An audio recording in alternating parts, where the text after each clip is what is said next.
Please welcome Senator Bernie Sanders of Vermont. Hey,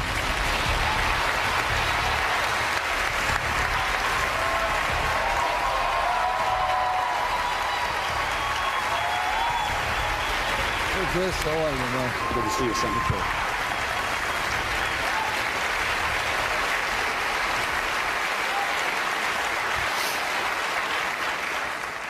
Busy day?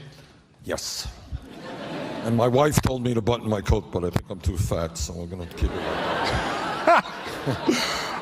I'll do the same then. I'll do the same. Senator, some of your detractors have called you a socialist on occasions, and you don't seem too troubled by that and sometimes embrace it. I wondered if you could elaborate on that, and just to show us what the comfort level you have, your definition of it, so that it doesn't concern the rest of us citizens. Well, what democratic socialism means, to me, is that economic rights, the right for economic security, should exist in the United States of America. It means to me that there's something wrong when we have millions of senior citizens today trying to get by on $11,000, $12,000 a year Social Security. It means there's something wrong when the rich get richer and almost everybody else gets poor. It means there is something wrong, and government should play a role in making sure that all of our kids, regardless of their income, are able to get a higher education, which is why I'm calling for free tuition at public colleges and universities, and why we have to deal with this horrendous level of student debt that people are having. Now, what's going on in countries around the world, in Scandinavia and in Germany, the ideas that I am talking about are not radical ideas. So what democratic socialism means to me in its essence is that we cannot continue to have a government dominated by the billionaire class and a Congress that continues to work for the interest of the people on top while ignoring working families. What this campaign is about, and what I believe in, is creating a government that works for all of us, not just a handful of people on the top. That's my definition of democratic socialism. And I was born in Brooklyn in 1941. Oh, there we go. So You look younger than I do. Why is that? that's very kind of you to say. But I'm not running for president. Senator, many of us see how deeply held is your philosophy, and that matters a lot to us. We share those goals. At the same time, you have worked for many years to say it's my way or the highway. You talked tonight about wanting to have a revolution in the House and Senate in order to get people there who share your views. There might be some new members of the House and Senate, but they're not going to be all that many. How are you going to be able to work with a Congress that might not share our deeply held goals in order to achieve a more perfect union? Well, Marjorie, thank you for your question. It is just not accurate to say, I know sometimes people may portray me in this respect, it is not accurate to say that it's my way or the highway. Let me give you some examples. I just mentioned that I compromised significantly with people like John McCain and Republicans in the House to pass what is regarded as the most significant piece of veterans legislation passed in many, many years. Second of all, when I was in the House of Representatives, there were years, Marjorie, where I received more votes. I won more amendments than any other member of the House of Representatives because I reached out where there was common ground with Republicans. So I think I have a history of being able to work with Republicans when there is common ground. But here is the major point that I want to make, and I will continue to do that. But here is the truth, and it's an unpleasant truth, and I know that not everybody here will agree with me.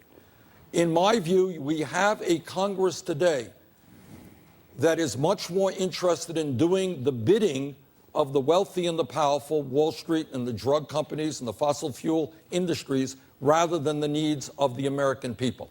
And I believe we're not going to make the real changes that we need, dealing with the grotesque level of income and wealth inequality, reforming a corrupt campaign finance system which allows billionaires to buy elections, dealing with climate change, making sure we don't continue to pay the highest prices in the world for prescription drugs when last year the three major drug companies made $45 billion in profit.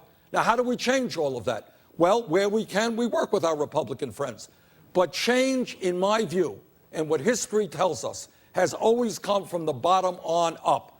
That's what the civil rights movement was about. That's what the women's movement was about. That's what the gay movement was about. That's what the environmental movement is about. And what we need right now is a very profound and deep movement in this country where millions of people, in fact, get involved and say, I'm sorry, my kid is not going to have to graduate college $100,000 in debt. That's wrong. My mom is entitled to decent health care and prescription drugs that she can afford. Those are the kinds of movements that we need, and that's how we will bring about real change in this country. I'm from Brooklyn, New York, like you are. And my question is that I've experienced and I've witnessed a lot of police brutality and racial injustice. And I want to know, I think and I do believe that it is neighborhoods primarily of people of color, low income neighborhoods that are disproportionately affected by unjust policing. And I want to know, if you were to be elected as President of the United States, what would you do to enact change and combat this racial injustice? Yeah. Gabrielle, you have asked an important question that is on the minds of millions of people, not just African Americans, but all people. Here's what I would do. For a start, and I speak as a former mayor. I was mayor of Burlington, Vermont, as many know, who worked very closely with our police department and believe that the vast majority of police officers in this country are hardworking, honest, and are trying to do their best, doing very, very difficult work. But if a police officer breaks the law, like any other public official, that police officer must be held accountable. That's number one. Number two, you have seen on television, as I have, local police departments that look like occupying armies. We have got to demilitarize local police departments, make them part of the community, not invading armies. Third, and very importantly, we have got to make police departments look like the communities that they serve.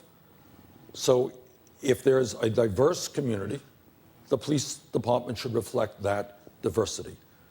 Fourthly, in terms of police action, the federal, police departments are run by local governments, but the federal government can play an important role in helping to fund model-type programs. For example, I think we have to rethink the use of lethal force. I think too often lethal force goes first rather than last. Obviously, there are times when policemen must use their guns and use them as quickly as possible. But I think what we need to do is figure out ways to train police departments, police officers, so that lethal force is the last resort, not the first resort. So those are some of the things that I would do. And on a few personal questions. When we talked to you in New Hampshire, we talked about religion. Yep. You said your spirituality is that we are all in this together. Yep.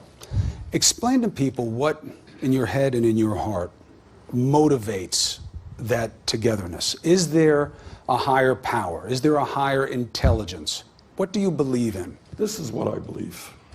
Every great religion in the world, Christianity, Judaism, Islam, Buddhism, essentially comes down to do unto others as you would like them to do unto you. And what I have believed in my whole life, I believed it when I was a 22-year-old kid getting arrested in Chicago fighting segregation. I believed it in my whole life, that we are in this together, not words. The truth is, at some level, when you hurt, when your children hurt, I hurt. And when my kids hurt, you hurt. And it's very easy to turn our backs on kids who are hungry or veterans who are sleeping out on the street. And we can develop a psychology, which is, I don't have to worry about them. All I'm going to worry about myself. I need to make another $5 billion. But I believe that what human nature is about is that everybody in this room impacts everybody else in all kinds of ways that we can't even understand. It's beyond intellect. It's a spiritual, emotional thing. So I believe that when we do the right thing, when we try to treat people with respect and dignity, when we say that that child who is hungry is my child, I think we are more human when we do that than when we say, hey, this whole world is me, I need more and more, I don't care about anybody else. That's my religion, that's what I believe in. And I think, you know, most people around the world, whatever their religion, their color, share that belief that we are in it together as human beings. And it becomes more and more practical. If we destroy the planet because we don't deal with climate change, trust me, we are all in it together. All right? So we have got to work together, and that is what my spirituality is about. Another healthcare type question, Senator. Can you name a single circumstance at any point in a pregnancy in which you would be okay with abortion being illegal? It's not a question of me being okay. Thank you for the question, Brett. I happen to believe, and let me be very clear about it, I know not everybody here will agree with me. I happen to believe that it is wrong for the government to be telling a woman what to do with her own body.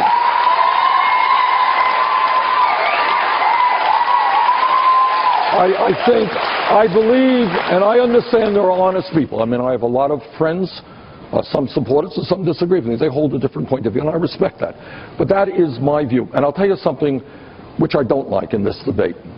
There are a whole lot of people out there who tell me the government is terrible, government is awful, get government off our backs. My Republican friends want to cut Social Security, Medicare, Medicaid, education. But somehow on this issue, they want to tell every woman in America what she should do with her body. I think that's wrong. I guess the genesis of the question is that, you know, there are some Democrats who say after 5 months, with the exception of the life of the mother or the health of the baby, that perhaps that's something to look at. You're saying no. I am very strongly pro-choice. That is a decision to be made by the woman, her physician, and her family. That's my view. I'm interested to know how you're going to make inroads with the powerful gun lobby to establish more effective gun control legislation. And the second part of my question is, how will you support easier access to mental health care and clinics? Good. All right, excellent questions. Now, I have been attacked, and in fact, this is an issue that Hillary Clinton has, focused on, and that's politics, and that's fine. Although some of you might recall that back in 2007, when she was running against Barack Obama, she also focused on that issue. But she thought that Obama was too strong on gun issues. And you may remember him referring to her as Annie Oakley. All right?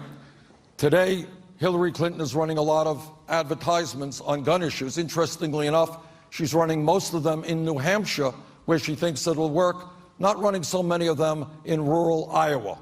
Now, you can form your own judgment as to why that is the case. But to answer your question, in 1988, I ran for Vermont's lone seat in the U.S. House of Representatives. I ran as an independent against a Democrat or Republican.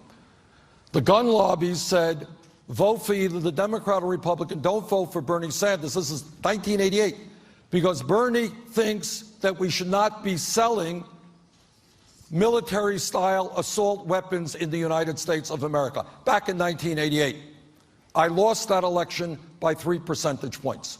I cannot tell you that that was the only reason, but I had the gun groups working against me back then.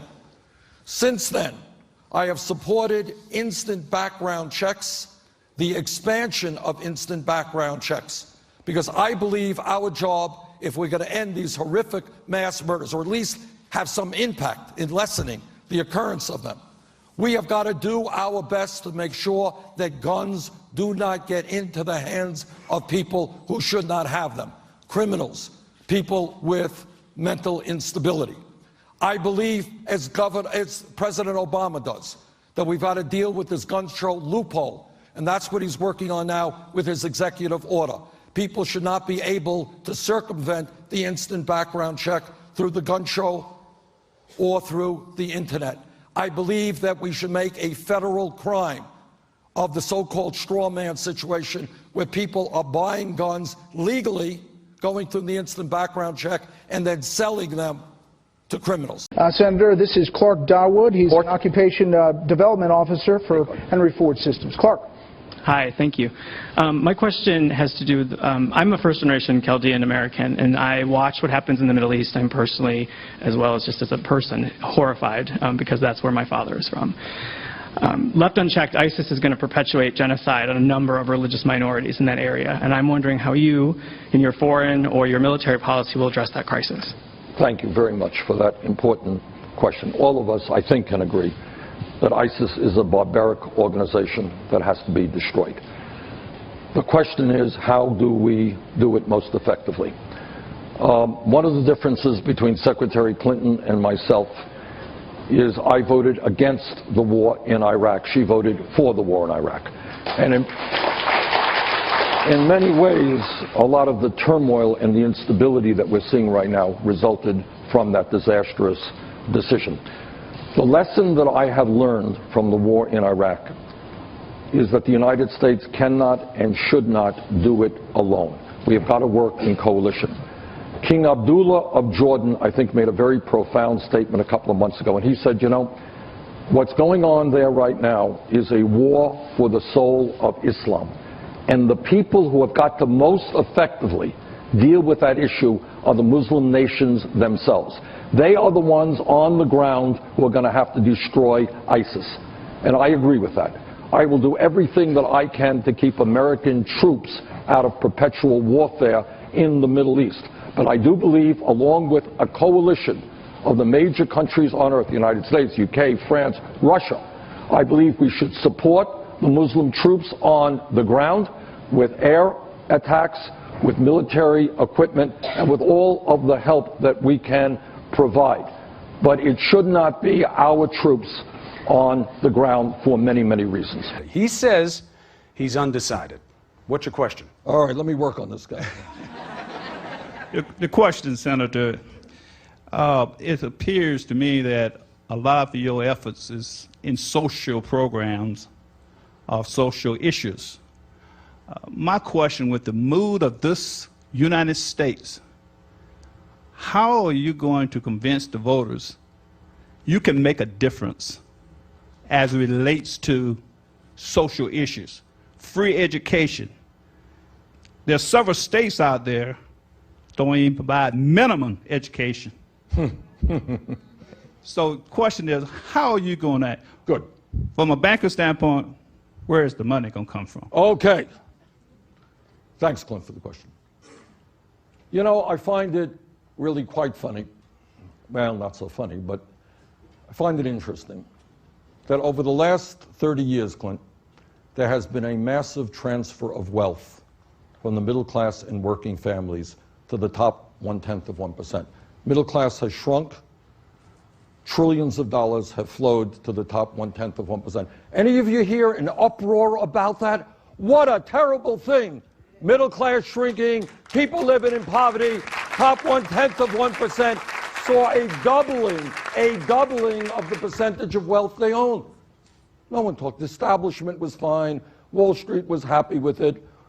Media was happy with it. Now I'm talking about ideas like saying every kid in this country who has the ability should get a tuition-free going to a public college or university if that's their choice. I'm going to pay for that through a tax on Wall Street speculation. When Wall Street collapsed because of their greed, you know what? You bailed them out. Now I think maybe it's time for Wall Street to help the middle class.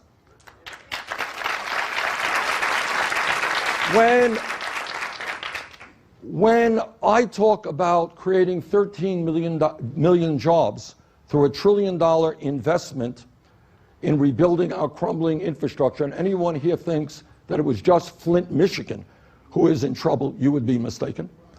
Roads, bridges, water systems, wastewater plants, rail, you name it.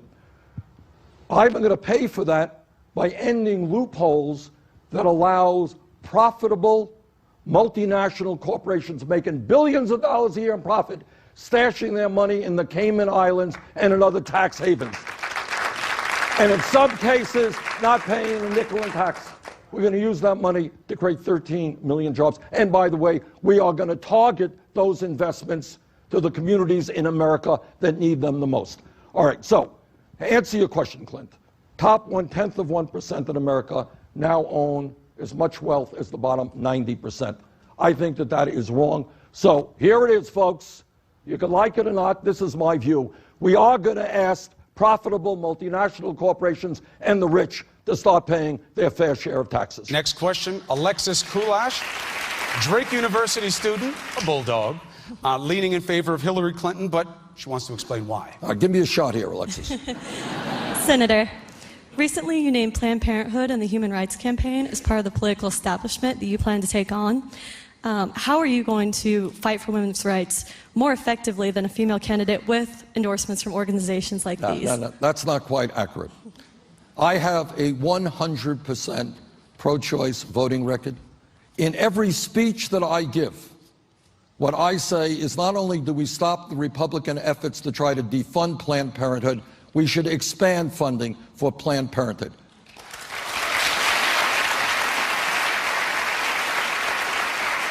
Now, what I said on a television program, and I did not say it well, is that sometimes the base of an organization looks at the world a little bit differently than the leadership.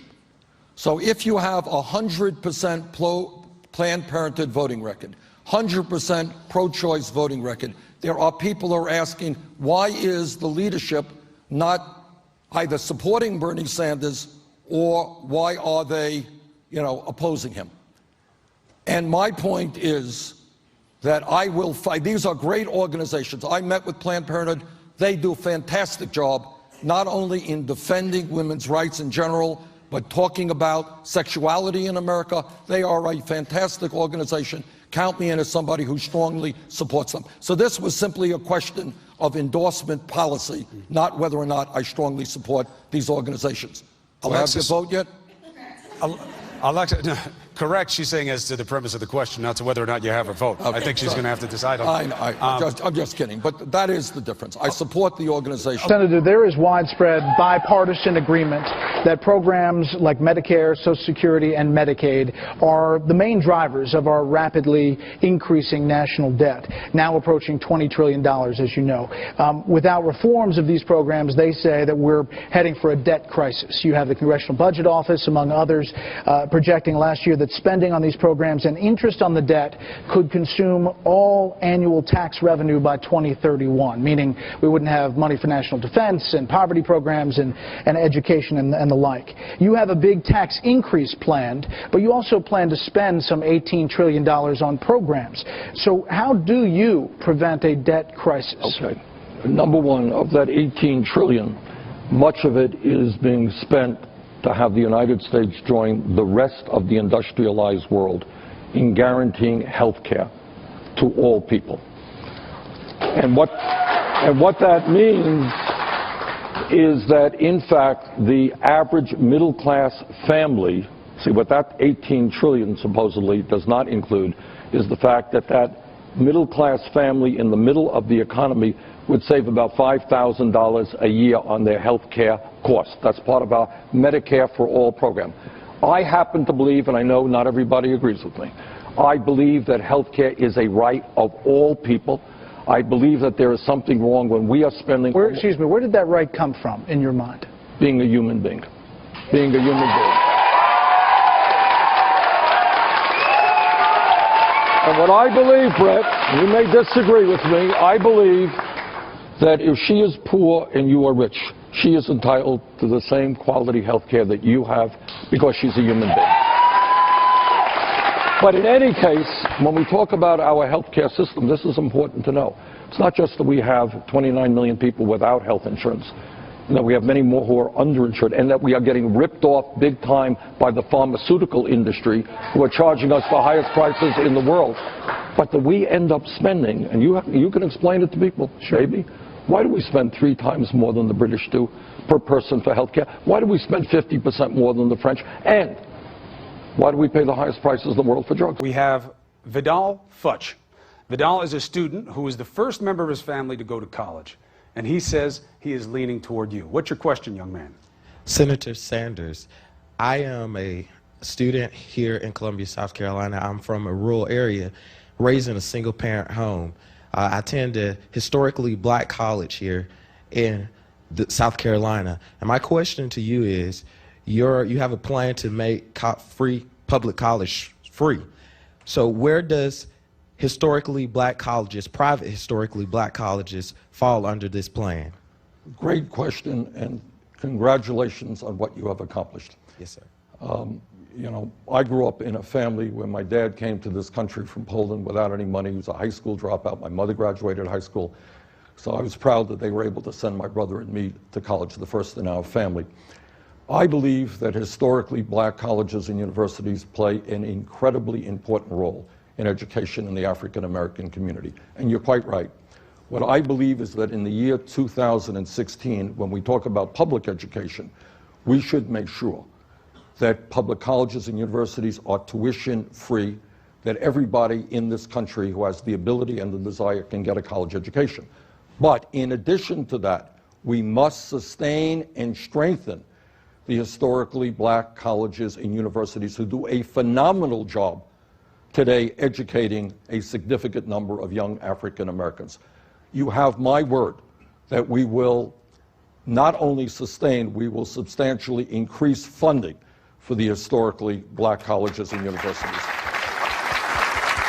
You know, they are under today a lot of financial pressure. And one of the reasons they are under financial pressure is they do the right thing. They welcome kids into those colleges that Harvard and Yale might not necessarily welcome. And some of those kids are struggling, and some of those kids may drop out. But that is the right thing to do, and those colleges deserve very strong support. You have my word, a Sanders administration would provide that support. Next questioner is Daniel Baum. He is a college student. Daniel. Hey, Daniel. Hi. How do you plan on enacting all of the legislative goals you propose without immense congressional involvement and support? In other words, are you solely relying on executive actions to push your legislative agenda? No, I couldn't be doing that. That's unconstitutional and it can't happen. This is what I do believe. I believe, for example, and I look at you as a young man, that I want to see public colleges and universities tuition free. I want to create millions of jobs rebuilding our crumbling infrastructure. I want to guarantee health care to all people. I want to make sure that women have pay equity on the job.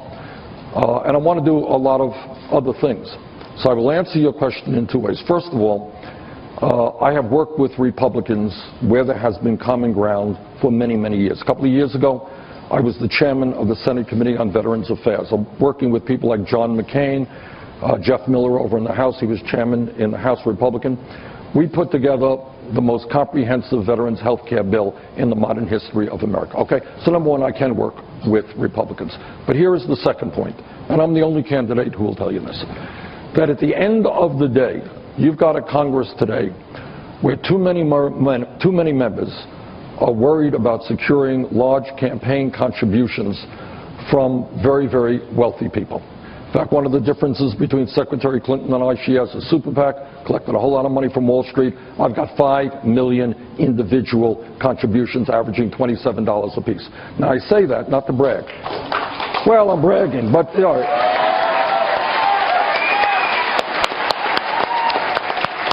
that what goes on in Washington now is Congress is not listening to you. Congress is not listening to the people in this room and the needs of ordinary people.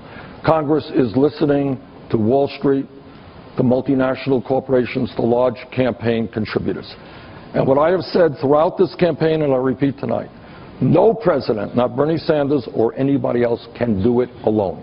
So to fundamentally answer your question, what we need are millions of people, many of whom have given up on the political process in disgust, many young people who have not been involved in the political process. We need them to come together and demand that we have a government in this country that represents all of us and not just wealthy campaign contributors. I want you to meet Raul Bernal. He's a Democrat. He says he's undecided. Raul? First name is Raul. Raul. Great. Senator Sanders, thank you very much for a great campaign that you've run.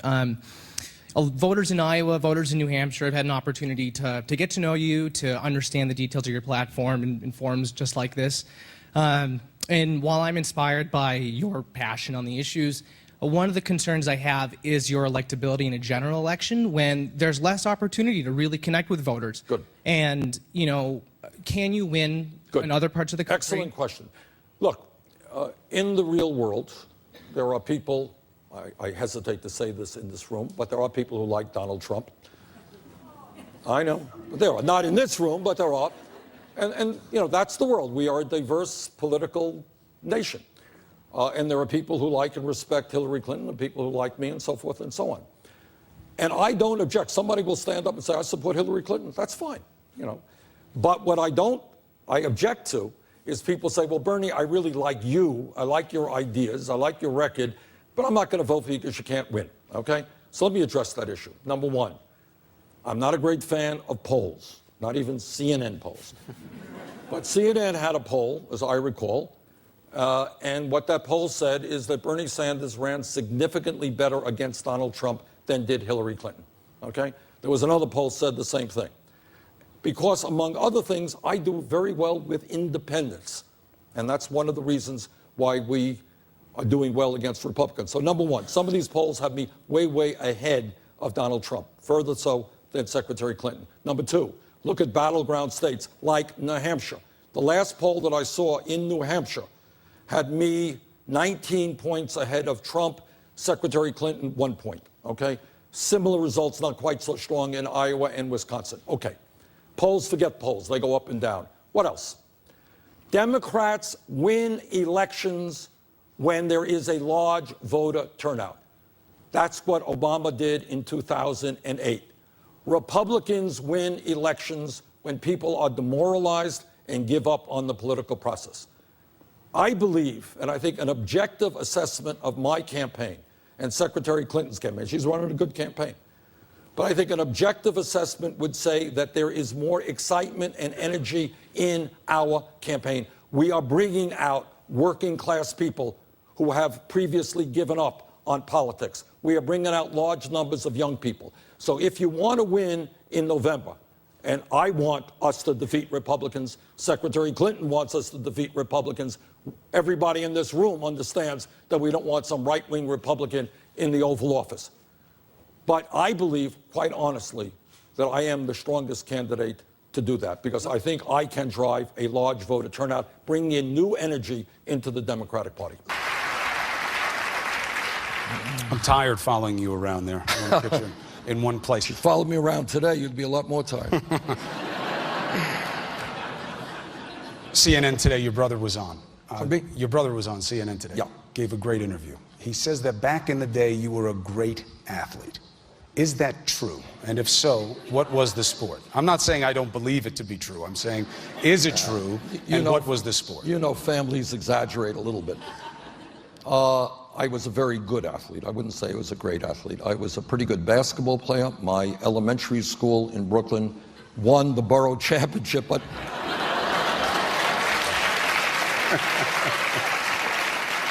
hardly worth mentioning, but we did, yes. And yes, I did take third place in the New York City indoor 1 mile race. Okay, well, you know, I was a very good long distance runner. I would say not a great runner, but I was captain of my track team, won a number of cross country meets, and certainly won a whole lot of races. So good, very good, not great. Right. Now, this is what they call a bait and switch. I don't really care about your athletic record. If you were elected president, you're 75 now, you would be the... 74! You were 74, going on 75. You're close to 75. I'm going on 75, so are you. You're going to be 75. That's true, that's true. You would be the oldest person elected president. You have medical records. You say you're going to release them. Should you release them to be fair to the voters of Iowa before they vote? I mean, they're sitting, where are they, Jane? They're on our table right now? All right, we will release them. That's my wife. Yes, of course we'll release them. You're going to do it before Iowa? Yes, sure. And you know, I am, you know, if there's wood here, I would knock on it. My head's close enough. All right. I have been blessed with good health and good endurance, and there's nothing in the medical records that is going to surprise anybody, and we will get them out as soon as possible. All right, thank you for clarifying that. Something else your brother said. He got emotional. He was saying, boy, would our parents be proud of the success that Bernie has had.